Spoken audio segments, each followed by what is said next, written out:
રહ્યા છો ગુજરાત 18 લાઈવ. હવે જોઈએ અગત્યના સમાચાર. વડોદરા શહેરના ગોરવા વિસ્તારમાં દબાણ શાખાની ટીમ દ્વારા દબાણ દૂર કરવાની કામગીરી હાથ ધરવામાં આવી. ગોરવા મધુનગરમાં દબાણ શાખા ત્રાટકી કાચા પાકા મકાનોનું દબાણ દૂર કરવામાં આવ્યું. મહાનગરપાલિકાની દબાણ શાખાની ટીમે ગોરવા વિસ્તારમાં સપાટો બોલાવ્યો. નડતર રોડમાં કાચા પાકા મકાનોનું દબાણ દૂર કરવામાં આવ્યું હતું. આ કામગીરીમાં ગોરવા પોલીસ સ્ટાફ, દબાણ શાખાની ટીમ, એમજીવી સેલની ટીમ દ્વારા ફાયર બ્રિગેડની ટીમ સ્થળ પર પહોંચી દબાણ હટાવવાની કામગીરી હાથ ધરી હતી. ગોરવા વિસ્તારમાં મધુનગર પાસે વાણિજ્ય વેચાણ હેતુનો પ્લોટ FP 108ના 17 જેટલા દબાણો દૂર કરવામાં આવ્યા. સાજીગંજ વિધાનસભાના ધારાસભ્ય કેયુર રોકડિયા, વિપક્ષ નેતા અમીબેન રાવત દ્વારા પોતાનો પક્ષ રજૂ કરવામાં આવ્યો હતો. અરે દબાણ તોડવા આયા અમે 6-7 વર્ષ કમિશનની ઓફિસે જઈને આયા અમને કે છે પેલું કાગળનું દબાણ 24 મીટરના રોડનું તોડશે, પણ તમારા મકાન જલ્દી નહીં ફાડે તો તમારે તોડવાનું અને પૈસા હો ભરી દીધા છે. અમે 50,000 પાવ અને અત્યારે ધડાધડ તોડવા એ કેવું તો જોઈએ લોકોને. કોઈ જાણકારી નથી આપી તમને? ડાયરેક્ટ આવી ગયા તોડવા, અમને કદી જાણ જ નહીં કરી. જાણકારીઓ તો હતા અત્યારે પણ છોકરો હોવ નહીં નોકરીઓ બધા છે કે જે ખાલી કરીએ એકદમ તો અમારે કાનના ઉતાવળ કરે કે ખાલી કરો. કોઈ બી રોડ લાઈન કે સરકારી જમીન પર કોઈનું બી એન્ક્રોચમેન્ટ હોય, નદી કાંસોમાં એન્ક્રોચમેન્ટ હોય, એ દૂર કરવા જ જોઈએ. એ ચોખ્ખપણે માનું છું. દબાણો દૂર કરવાની એક પદ્ધતિ હોય અને એમાં જો ગરીબ સ્લમના લોકો હોય, નોટિફાઈડ સ્લમ એરિયા હોય તો એઝ પર પ્રધાનમંત્રી આવાસ યોજનાની ગાઈડલાઈન એ લોકોને વૈકલ્પિક વ્યવસ્થા કરી અને એ લોકોને મકાન બીજે ફાળવીને પછી એ ડિમોલિશન થવું જોઈએ.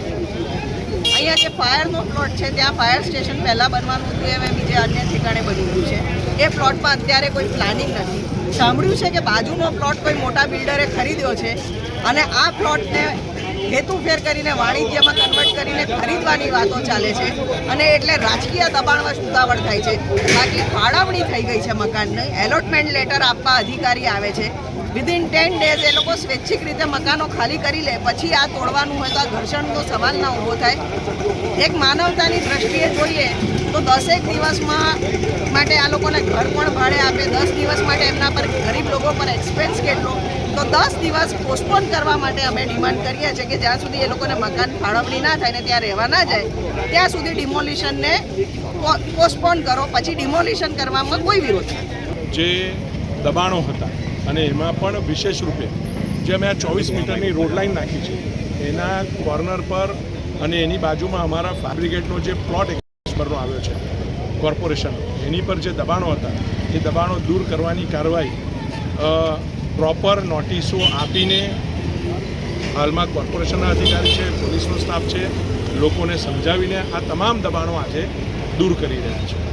સરકારનો આ પ્લોટ ખુલ્લો થશે તો આ જગ્યા પર ફાયર બ્રિગેડનું પણ આયોજન કોર્પોરેશન દ્વારા કરવામાં આવશે. રોડ લાઇન ખુલ્લી થશે તો અહીંથી જે ટ્રાફિકની સમસ્યા મધુનગર 4 રસ્તા પાસે છે એનું પણ નિરાકરણ થવાનું છે.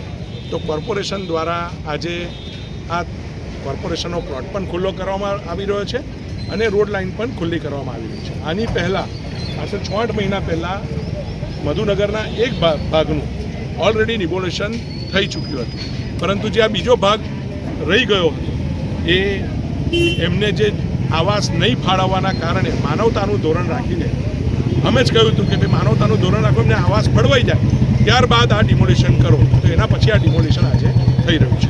17 જેટલા યુનિટ અત્યારે દબાણમાં છે, પરંતુ વર્ષોથી જેઓ અહીં રહેતા હતા તેમને વીજના જોડાણ મળ્યા છે, પાણીના જોડાણ મળ્યા છે. તેઓએ અહીંના એડ્રેસના નામથી મતદાન બી કર્યું છે. તો જો ગેરકાયદેસર હતા તો આટલા બધા વર્ષો સુધી તે મોટા કેવી રીતે થયા? આ કદાચ 30, 35, 40 વર્ષથી આ જગ્યા પર આ લોકો વસે છે અને એટલે જ માનવતાનું ધોરણ રાખીને આપણે આ દબાણ તોડતા પહેલાં એમને પ્લોટોની ફાળવણી પણ ફ્લેટની ફાળવણી કોર્પોરેશન દ્વારા કરવામાં આવી છે. હવે આ લોકો અહીં વર્ષોથી રહેતા હતા, મીટર મળેલું છે, અહીંના આધાર કાર્ડ અને વોટર ID કાર્ડ પણ બની ગયા છે. આ તમામ સરકારી પ્રોસેસ છેલ્લા 35, 40, 50 વર્ષથી રહેતા હોય એ સરકારી પ્રોસેસ છે અને એમને વીજ જોડાણ મળવાથી અથવા તો આધાર કાર્ડ કે ચૂંટણી કાર્ડ નીકળી જવાથી એ લોકો આ જગ્યા પરના માલિક થતા નથી અને આ સરકારી જગ્યા છે અને સ્વાભાવિકપણે જ્યારે સરકારી જગ્યા હોય તો એનો ઉપયોગ સરકાર જ કરી શકે. આની પહેલાં પણ છેલ્લા અઠવાડિયા પહેલાં 4 દિવસ અમે સળંગ ગોરવાના હાઉસિંગ બોર્ડના તમામ જે મકાન જગ્યા હતી હાઉસિંગ બોર્ડની એની અંદર 300-400 ઝૂંપડા ડિમોલિશ સરકારે કર્યા છે.